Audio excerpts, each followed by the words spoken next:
sister, narito po tayo sa ating isang area na kung saan po ay dinalaw po natin yung ating mga bulaklak. Ito po ay natapos na po nating i-persiat at sa ngayon dinadalaw lang po natin sapagkat tinitingnan po natin kung ah, pwede pong hindi muna natin siya galawin. At sa ngayon po ay nakikita ko naman po na okay naman po siya. Sa ngayon hindi pa po natin siya gagalawin. Ayan po yung ating mga bulaklak. Ayan po, lahat po yan ay puno po ng bulaklak. Sa ngayon po ay talagang, ayan, ganyan na po yung klase ng bulaklak natin. Puno po ang lahat ng puno. Kaya sana ay hanggang sa mapamunga po natin ay ma-maintain po natin yung ganda po ng bulaklak.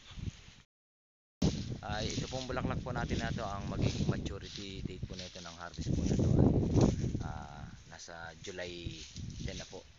Sa second week na po ng July ang magiging harvest po natin ito. Kaya sana po ay magtuloy-tuloy. Pakikita ko po sa inyo kung ito po ay maapaabot natin sa harvest. Yan po, halos lahat po yan.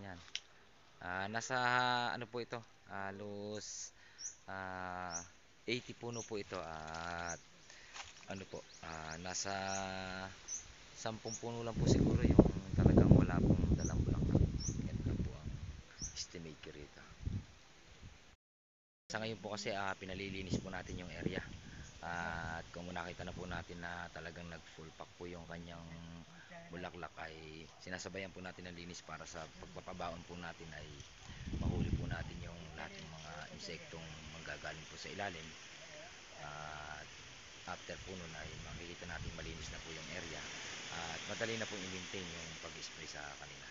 Kaya sana po ay tuloy-tuloy lang po ito at makita nyo po yung lahat ng ating mga gagamitin dito next vlog po natin.